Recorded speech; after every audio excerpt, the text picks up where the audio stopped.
Shalom, shalom bien-aimés dans le Seigneur, c'est votre bien-aimé le frère Kale Kabassé Badimou, en direct de l'église La Grâce de Dieu Paris-France.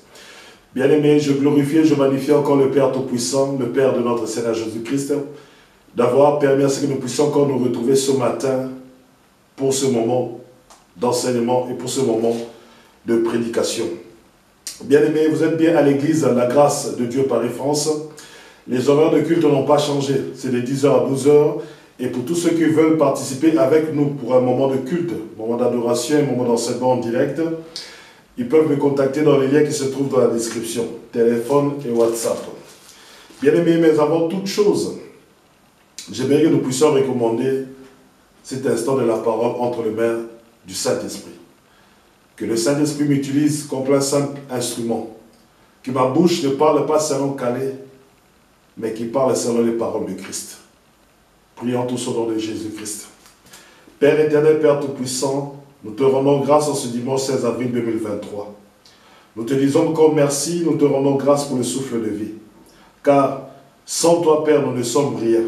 Sans ce souffle de vie que tu nous accordes gratuitement, nous ne pourrons pas nous tenir devant ce peuple important et nombreux qui attendent à écouter la parole venant de ton Fils, notre Seigneur Jésus-Christ. Père, que ton Esprit Saint me conduise, car je ne suis qu'un simple instrument. Ce corps et cette bouche ne servent qu'à transmettre la vérité, le chemin, la vie, qui est notre Seigneur Jésus-Christ. Nous te recommandons cet instant entre tes mains, que chacun puisse ouvrir son cœur et que tu puisses entrer, Saint-Esprit, le convaincre d'accepter Jésus-Christ dans sa vie. Que cette parole puisse apporter la guérison et le miracle à tout celui qui croit et qui croira en cette parole. Gloire te soit rendue pour tout ce que tu accompliras, Père. Au nom de notre Seigneur Jésus-Christ, ton Fils unique, j'ai ainsi prié. Amen, amen, amen, amen. Bien-aimés dans le Seigneur, c'est encore une joie, un bonheur de me retrouver ce dimanche 16 avril devant vous pour vous annoncer la bonne nouvelle. Nous continuons toujours notre enseignement sur les temps des nations. Pardon, excusez-moi. Bien-aimés dans le Seigneur, il est très très important que vous puissiez comprendre les temps des nations. Parce que si nous ne comprenons pas cela, nous l'Église, nous les nations, nous risquerons de passer à côté de la porte que le Dieu Tout-Puissant a ouverte afin que nous puissions devenir ses enfants. Il est important et très très nécessaire de saisir cela. Aujourd'hui, notre thème, c'est la différence entre le peuple d'Israël et le peuple des nations. Parce que beaucoup de gens confondent plus particulièrement l'Église et les nations. Et l'Église et Israël. Beaucoup de gens croient que tout ce qui s'est passé, la manière dont Dieu a marché avec Israël, c'est de la même manière que Dieu marchera avec l'Église. Non, il y a une très très grande différence. Et nous allons voir cela aujourd'hui. Mais nous allons continuer encore notre série pour parler de ce qui fait la particularité d'Israël. De ce qui fait la particularité de ce peuple. Pourquoi ce peuple est-il si particulier? Pourquoi est-ce que ce peuple est-il si important aux yeux de Dieu? Alléluia. Parce que nous sommes autant de nations. Parce que la nation, les nations, c'est-à-dire que toutes les nations qui sont différentes d'Israël doivent saisir et comprendre le rôle que joue Israël dans le monde et comment est-ce qu'Israël a été créé et comment est-ce qu'Israël a été fait. Prenons directement Deutéronome chapitre 26. Deutéronome chapitre 26. À partir du verset 5. Deutéronome chapitre 26 à partir du verset 5. Je lis au nom de notre Seigneur Jésus-Christ. Tu prendras encore la parole, et tu diras devant l'Éternel ton Dieu. Mon père était un araméen nomade. Il descendit en Égypte avec peu de gens. Le père d'Israël, c'est-à-dire le père Abraham, était un nomade. Il était un nomade. Et lorsque vous regardez l'histoire d'Abraham, vous verrez qu'il était en train de se déplacer par-ci, par-là. Jusqu'à ce qu'il a établi son siège, jusqu'à ce qu'il a établi sa demeure à Canaan, la terre promise. Donc il dit ceci. Mon père était un araméen nomade. Donc les Israélites, Abraham, Isaac, Jacob, étaient des nomades. C'était des araméens. Alléluia. Donc l'origine d'Israël, le peuple d'Israël, ils sont d'origine araméenne. Puisque Abraham, Isaac et Jacob étaient des araméens. Ça c'est très important à spécifier. C'est pour cela que vous voyez que l'hébreu, lorsqu'on parle de l'hébreu, lorsque certaines Bibles, certaines versions vous parlent en araméen, lorsque Jésus-Christ a été crucifié à la croix, il y avait trois langues qui ont été mises sur la croix, qui ont été placées sur la croix. Il y a l'araméen, il y a le grec et il y a le latin. Alléluia. Ces trois langues sont très très importantes dans la religion chrétienne, on peut dire comme ça.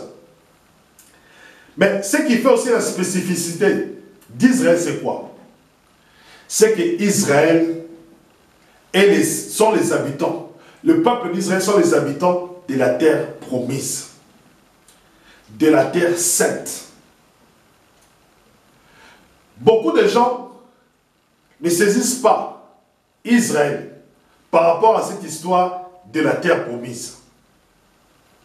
La terre n'a pas été promise aux Juifs parce que lorsque la promesse a été faite, les Juifs n'existaient pas. Israël n'existait pas. La promesse a été faite à Abraham que tes descendants auront une terre, que tes descendants auront une place, que la nation qui sortira de toi aura un endroit où ils vont demeurer, un endroit où ils vont s'installer. Donc cette promesse-là a été faite à Abraham. Et comme cette promesse a été faite à Abraham, il a fallu maintenant que Dieu accomplisse sa promesse. Il a fallu maintenant que Dieu accomplisse cette promesse de dire, comme j'ai fait cette promesse à Abraham, maintenant que Abraham est devenu une nation, Israël est devenu une nation, je dois leur trouver un endroit, je dois leur trouver une demeure pour eux seulement. Ça, c'est la promesse que Dieu avait faite à Abraham. C'est pour cela, bien aimé, lorsque vous entendez la terre promise, lorsque vous entendez la terre sainte, vous devez vous référer à la promesse que Dieu avait faite à Abraham. Alléluia. Prenons Psaume chapitre 105. Psaume chapitre 105, à partir du verset 11. Vous allez comprendre pourquoi est-ce que Israël a une terre. Prenons à partir du verset 8. Psaume 105, à partir du verset 8. Il se rappelle à toujours, ou bien mettons le verset 7. Commençons à partir du verset 7. Vous comprendrez un peu le fil de l'histoire. L'Éternel est notre Dieu. Ses jugements s'exercent sur toute la terre. Il se rappelle à toujours son alliance, ses promesses pour 1000 générations.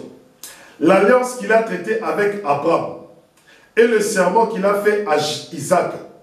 Il a érigé pour Jacob en loi, pour Israël en alliance éternelle, disant, je te donnerai le pays de Canaan comme héritage qui vous est échu. Je répète, le verset 11. Je te donnerai le pays de Canaan comme l'héritage qui vous est échu. Ils étaient alors peu nombreux, très peu nombreux et étrangers dans le pays. Et ils allaient d'une nation à l'autre et d'un royaume vers un autre peuple. Mais il ne permit à personne de les opprimer et il châtia les rois à cause d'eux. Ne touchez pas à mes rois et ne faites pas de mal à mes prophètes. Alléluia. Bien-aimés, lorsque le peuple d'Israël était nomade, ils n'étaient pas nombreux. Ils allaient de nation en nation, de peuple en peuple. Ils étaient en train de marcher par-ci, par-là. C'est comme s'ils étaient sans domicile fixe. Oui, bien-aimés. Le terme que je cherchais pour que vous puissiez comprendre. Le peuple d'Israël, lorsque nous disons qu'il était nomade, c'est un peuple qui n'a pas de demeure fixe. C'est un peuple qui n'a pas de domicile fixe. Mais malgré qu'il n'avait pas de domicile fixe, malgré qu'il n'avait pas de situation fixe pour demeurer quelque part, ils étaient en train de marcher avec une promesse.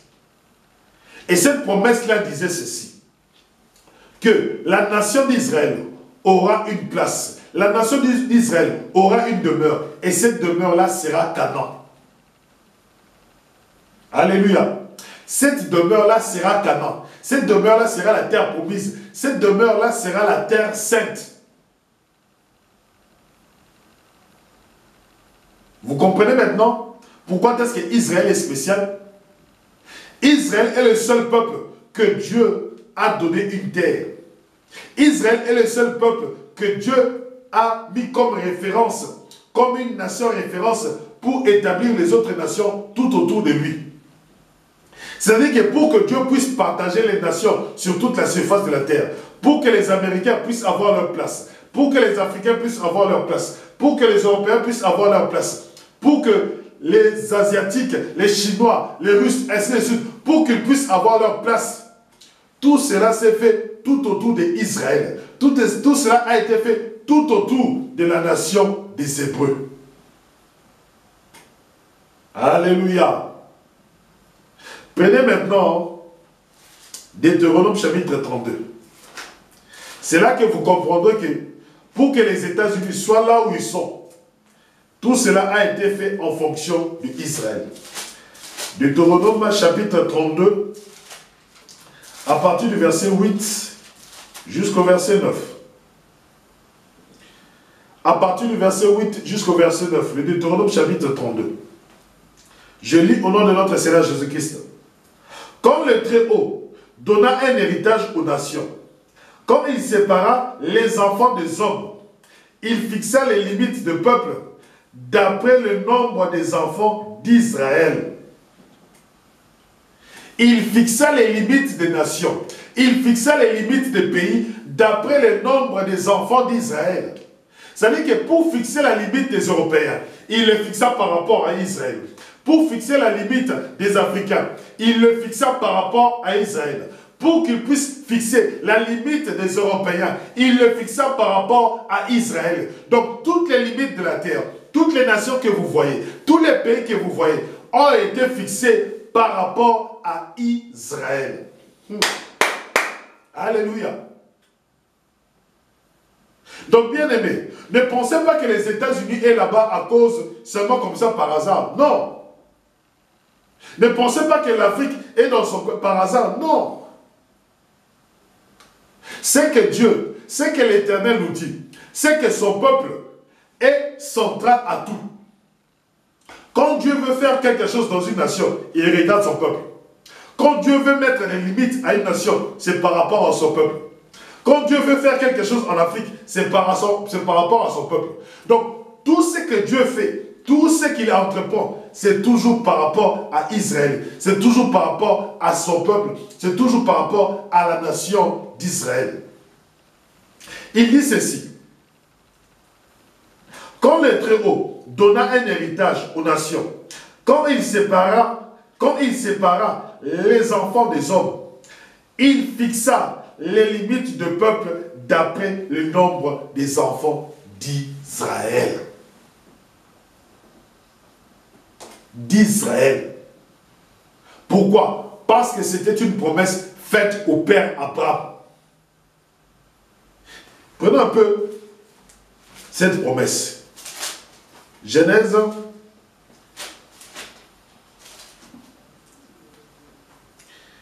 chapitre 15.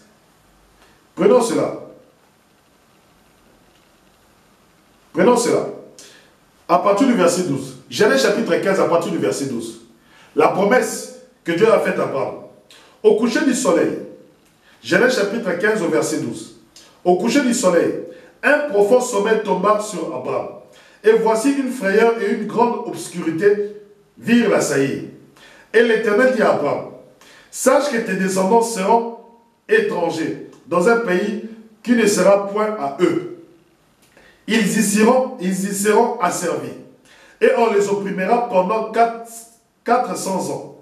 Mais je jugerai la nation à laquelle ils seront asservis. Et ils sortiront ensuite avec de grandes richesses. Toi, tu iras en paix vers tes pères. Tu seras enterré après une heureuse vieillesse. À la 4e génération, ils reviendront ici, car l'iniquité des Amoréens n'est pas encore à son comble.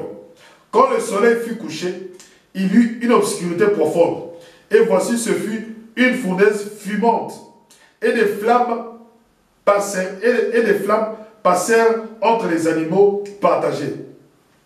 En ce jour-là, l'Éternel fit alliance avec Abraham et dit, je donne ce pays à ta postérité, depuis le fleuve d'Égypte jusqu'au grand fleuve, au fleuve d'Euphrate, les pays des Kéniens, des Kénésiens, des Cadoniens, des Essiens, des Phérésiens, des Raphéim, des Amoréens, des Cananéens, des Girgasiens et des Jupésiens.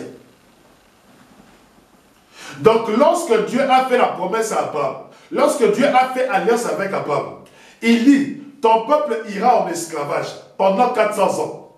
Mais ils ne seront pas en esclavage éternellement. Je les ferai sortir de l'esclavage et je leur donnerai une terre.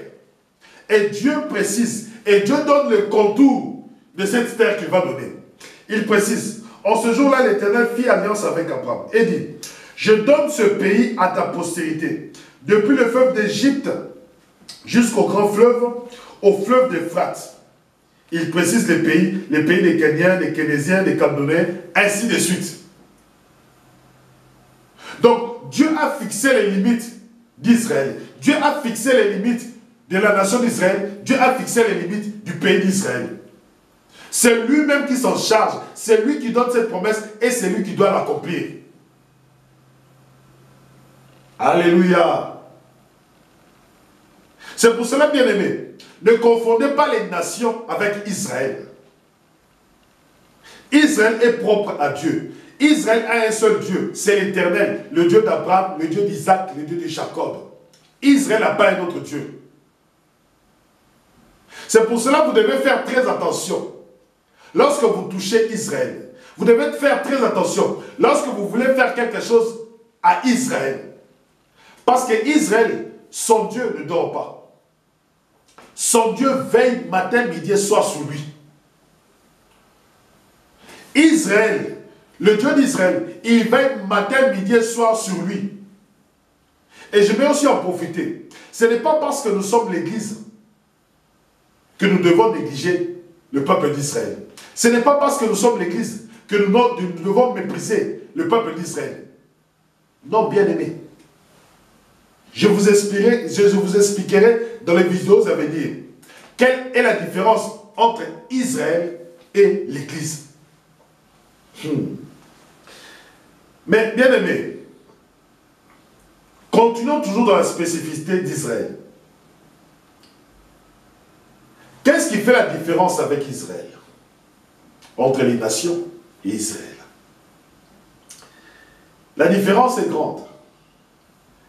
Parce que Dieu dit ceci. Dans Exode chapitre 19, Exode chapitre 19, à partir du verset 4 jusqu'au verset 6. Écoutez ce que Dieu dit. Vous avez vu ce que j'ai fait à l'Égypte et comment je vous ai porté sur des ailes d'aigle et amené vers moi. Maintenant, si vous écoutez ma voix et si vous gardez mon alliance, vous m'appartenez entre tous les peuples, car toute la terre est à moi. Vous serez pour moi un royaume de sacrificateurs et une nation sainte. Voilà les paroles que tu diras aux enfants d'Israël. Il a dit, vous serez pour moi un royaume de sacrificateurs et une nation sainte.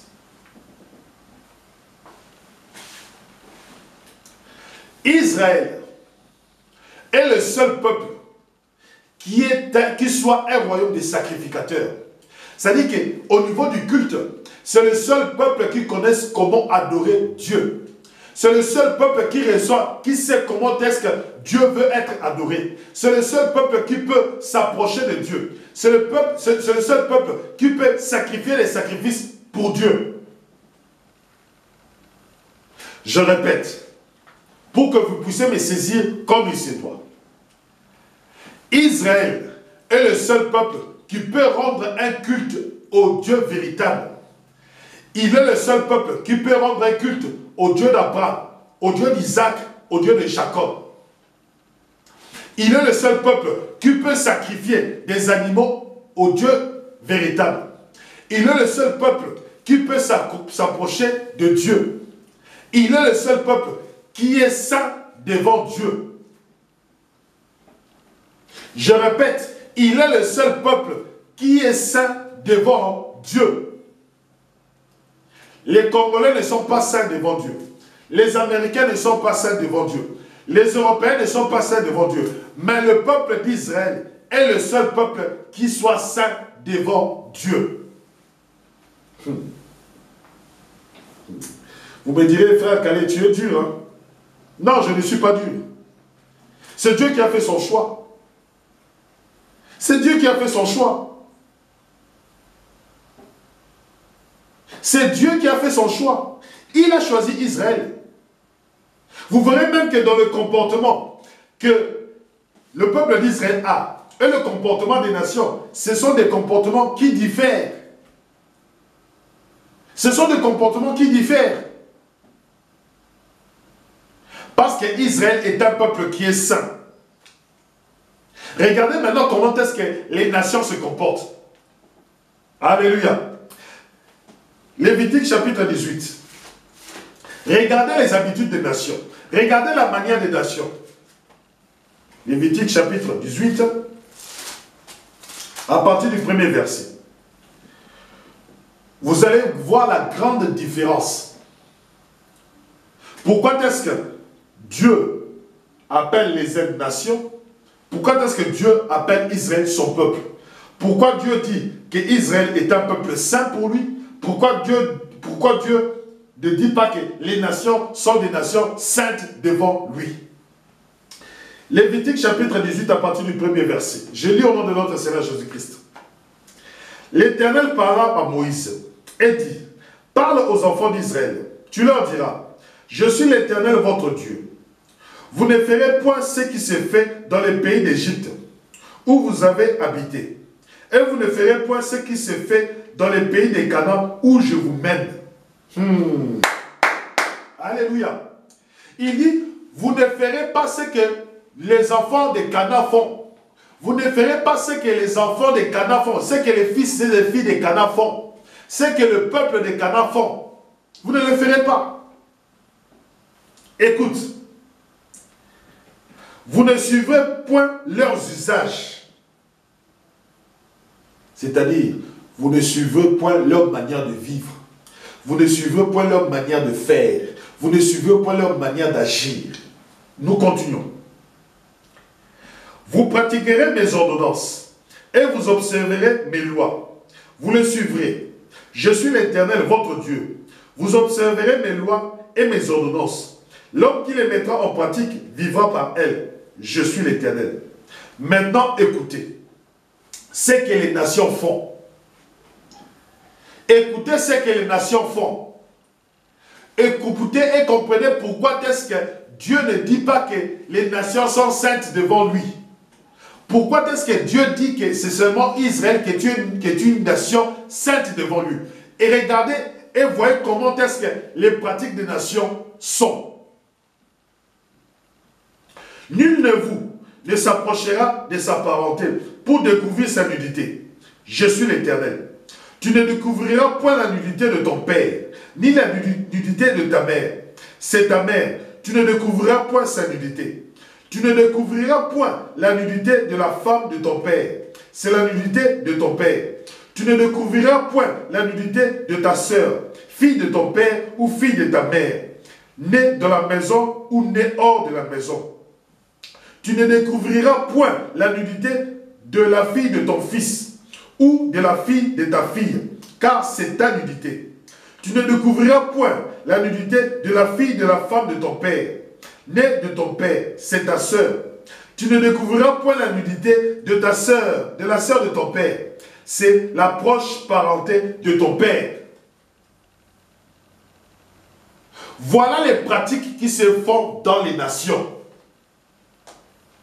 Voilà les pratiques qui se font aux États-Unis, en Europe, en Afrique, en Asie. Bien aimé, toutes ces pratiques-là, ce sont les pratiques faites par les nations. Ce sont les pratiques que les nations pratiquent, que les nations utilisent. Alléluia. C'est pour cela que Dieu dit que les nations ne sont pas saintes devant moi. Pourquoi? Parce qu'ils pratiquent ce genre de choses. Écoutez encore. Tu ne découvriras point la nudité de ta sœur, de la sœur de ta mère, car c'est le proche parenté de ta mère. Tu ne découvriras point la nudité du frère de ton père. Tu ne t'approcheras point de sa femme, car c'est ta tante.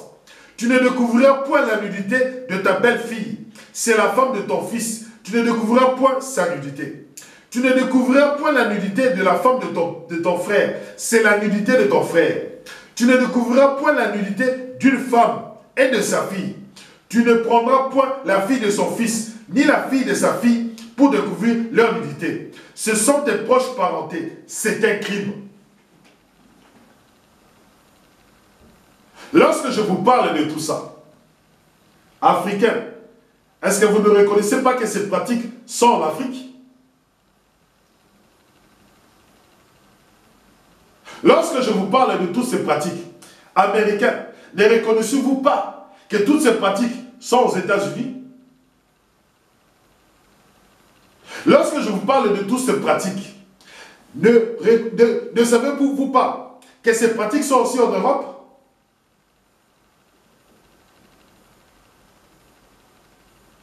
C'est pour cela, Dieu dit qu'Israël est une nation sainte et les nations sont des nations impures. Pourquoi? Parce qu'ils pratiquent cela. Parce qu'ils n'ont pas pour Dieu le Dieu d'Abraham, d'Isaac et de Jacob. Écoutez, tu ne prendras point la sœur de ta femme pour exciter une rivalité en découvrant sa nudité à côté de ta femme pendant sa vie. Tu ne t'approcheras point d'une femme pendant son impureté menstruelle pour découvrir sa nudité. Tu n'auras point pour commerce avec la femme de ton prochain pour te souiller avec elle. Tu ne livreras aucun de tes enfants pour le faire passer à Moloch. Et tu ne profaneras point le nom de ton Dieu. Je suis l'Éternel. Tu ne coucheras point avec un homme comme on couche avec une femme. C'est une abomination. Oh! Alléluia. Alléluia. Je répète. Tu ne coucheras point avec un homme comme on couche avec une femme. C'est une abomination. Vous comprenez pourquoi est-ce que les Américains sont impurs devant Dieu? Vous comprenez pourquoi les Africains sont impurs devant Dieu? Vous comprenez pourquoi les Européens sont impurs devant Dieu? Vous comprenez pourquoi les Chinois, ainsi de suite, sont impurs devant Dieu?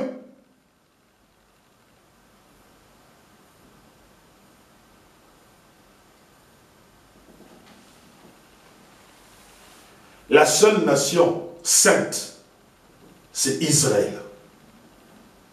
Parce que tout ce que je décris, toutes les nations, sans exception, sauf Israël, ne pratiquent jamais ça. Alléluia. Vous voulez me dire quel pays? Quel pays où il n'y a pas d'homosexuels? Citez-moi un pays, une nation où il n'y a pas d'homosexuels. Oui, bien aimé. Dans quel pays où on ne pratique pas ça? Tu ne coucheras point avec un homme comme on couche avec une femme. C'est une abomination. Écoute encore. Tu ne coucheras point avec une bête pour te souiller avec elle. La femme ne s'approchera point d'une bête pour se prostituer à elle. C'est une confusion. Est-ce qu'il n'y a pas de zoophiles en Europe? Est-ce qu'il n'y a pas de zoophiles aux États-Unis, en Afrique, en Asie, dans les pays arabiques?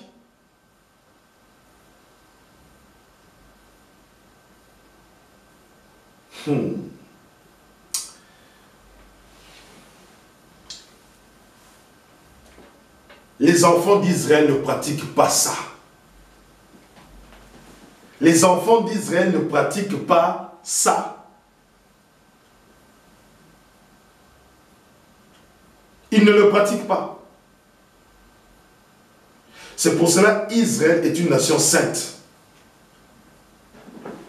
Alléluia. Prenons Romains chapitre 9.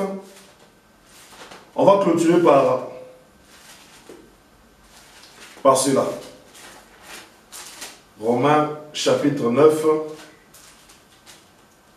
à partir du verset 1 jusqu'à 5.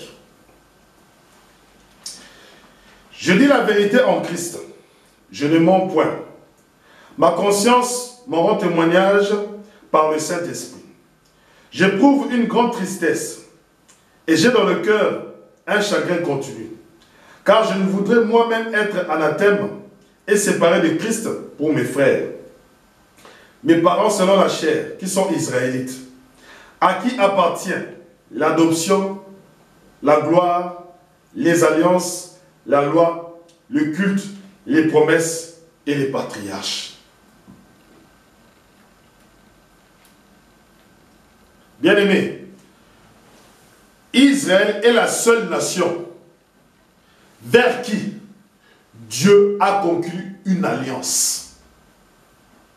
Dieu, sur cette terre, sur toute la terre que vous voyez, Dieu n'a conclu qu'une seule alliance avec un seul peuple. Et ce peuple-là, c'est Israël. Aucun autre peuple ne peut venir que nous avons conclu avec Dieu une alliance. Non.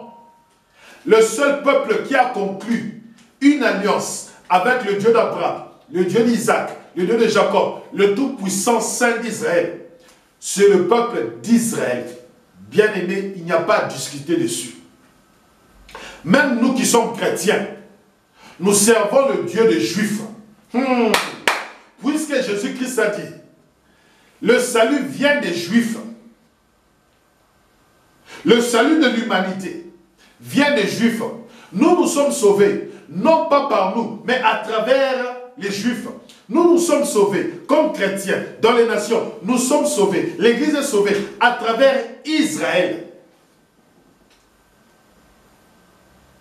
Donc nous ne pouvons pas nous opposer aux Juifs. Nous ne pouvons pas malmener ou maltraiter ou dénigrer les Juifs. Ça, nous ne pouvons pas le faire. Puisque le salut que nous avons reçu, c'est à travers un Juif. Puisque le salut que nous avons reçu, c'est à travers une nation. Le salut que nous avons reçu, c'est à travers un peuple. Et ce peuple-là, c'est le peuple d'Israël. Sans ce peuple-là, le salut n'allait pas venir sur cette terre. Sans ce peuple-là, vous ne connaîtrez jamais Jésus-Christ. Sans ce peuple-là, vous ne connaîtrez même pas le Christ. Sans ce peuple-là, nous allons mourir dans nos péchés. C'est grâce à Israël que le salut est sur la terre. C'est grâce à Israël que Dieu peut se manifester dans nos vies. C'est grâce à ce peuple-là. Donc, un bon chrétien, celui qui est un bon chrétien, celui qui est un disciple de Christ, ne peut pas mépriser, ne peut pas négliger, ne peut pas piétiner, ne peut pas rabaisser un juif. Impossible. Un bon chrétien est celui qui respecte les juifs. Un bon chrétien, c'est celui qui aide les juifs. Et celui qui les aime. Alléluia. Alléluia. Pourquoi? Parce que nous sommes sauvés à travers un juif. Et celui qui nous a annoncé à nous, les nations, l'apôtre des nations, l'apôtre des païens, c'est un juif. Et son nom, c'est Paul. C'est celui que nous appelons l'apôtre des païens. Jésus-Christ est là envoyé spécialement vers nous les nations, vers nous les païens, vers nous les étrangers, étrangers aux Israélites. Alléluia. Oui, bien-aimés. Vous voyez maintenant la différence entre Israël et les nations. Israël a l'alliance avec Dieu, a les alliances. C'est Israël qui a les promesses. Aucun autre peuple n'a des promesses. Seul Israël a des promesses. Seul Israël a des promesses.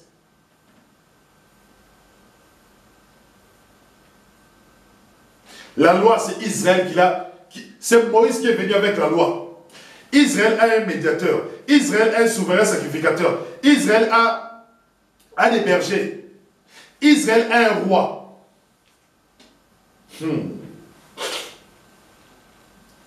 Israël est sainte. Israël a une terre promise. La terre d'Israël que vous voyez, c'est une terre sainte. Jérusalem, c'est la montagne, c'est la ville sainte. Est-ce que dans le monde ici, il y a une ville sainte? À part Jérusalem?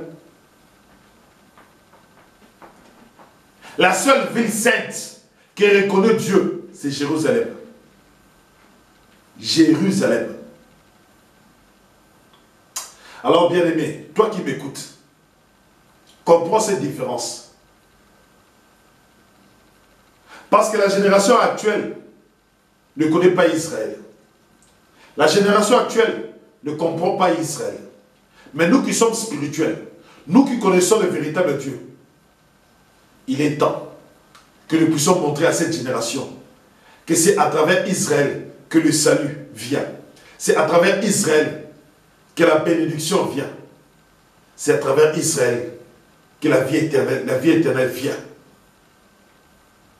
Notre Seigneur Jésus-Christ est un juif. Même au ciel, il y a un juif. Au ciel, il y a un juif. Alléluia. Au ciel, il y a un juif. Apocalypse chapitre 5. À partir du premier verset. Pour vous démontrer qu'au ciel, il y a un juif. Puis j'ai vu dans la main droite de celui qui était assis sur le trône un livre écrit en dedans et en dehors, scellé de 7 sceaux. Et je vis un ange puissant qui criait d'une voix forte, qui est digne d'ouvrir le livre et de rompre les sceaux. Personne dans le ciel, ni sur la terre, ni sous la terre, ne put ouvrir le livre, ni le regarder. Et je pleurais, beaucoup de ce que personne ne fut trouvé digne d'ouvrir le livre, ni de le lire, ni de le regarder. Et l'un des vieillards me dit, ne pleure point. Voici le lion de la tribu de Juda. Voici le lion de la tribu de Juda. Or, la tribu de Juda se trouve où? En Israël. La tribu de Juda, c'est la tribu du descendant Juda de Jacob, le descendant d'Abraham. Le rejeton de David a vaincu pour ouvrir le livre et ses 7 sceaux. Même pour ouvrir les 7 sceaux au ciel, c'est un juif qui l'ouvre. Pour lire le livre que personne dans le ciel, sur la terre et sous la terre peut lire. On a cherché quelqu'un qui peut lire, qui peut ouvrir le livre et enlever les 7 sceaux. On n'a pas trouvé. Dans le ciel, sur la terre et sous la terre. Mais il y a eu un seul qui peut l'ouvrir. Or, la seule personne qui peut l'ouvrir, c'est un juif. Le lion de la tribu de Juda, le rejeton de David. Et ces juifs-là, c'est Jésus de Nazareth, le Christ, le Fils de Dieu, notre Seigneur, notre Sauveur. Père éternel, Père Tout-Puissant, nous te rendons grâce pour cette parole. Merci encore, Père, tu nous donnes l'intelligence et la sagesse de marcher dans ce monde. De comprendre que C'est avec Israël que tu as traité les alliances. C'est avec Israël qu'il y a des promesses. C'est à Israël que tu as donné la loi. Israël, un médiateur, un souverain sacrificateur, un roi. Oui, c'est avec Israël que tu as fait tout afin que nous puissions recevoir le salut. Sans Israël, nous serons encore des peuples, des gens impurs devant toi. Père, que celui qui écoutera cette parole comprendra et saisira ce qui a été dit, pourra marcher selon ta parole et non selon les nations. Je te recommande cette semaine entre tes mains. Bénis tous ceux qui ont écouté ce message uniquement pour la gloire de notre Seigneur Jésus-Christ. Merci Père. Gloire te soit rendue parce que tu enlèves cette confusion en nous. Au nom de Jésus-Christ, j'ai ainsi prié. Amen, amen. Bien-aimés, je vous dis à dimanche prochain. Vous comprendrez maintenant, le dimanche prochain, la différence entre l'Église et Israël. Oui, le dimanche prochain, ça sera l'Église et Israël. Je vous dis à dimanche prochain. C'est votre bien-aimé, le frère Kale Kabassele Badimou, en direct de l'Église La Grâce de Dieu, Paris-France. Que Dieu vous bénisse.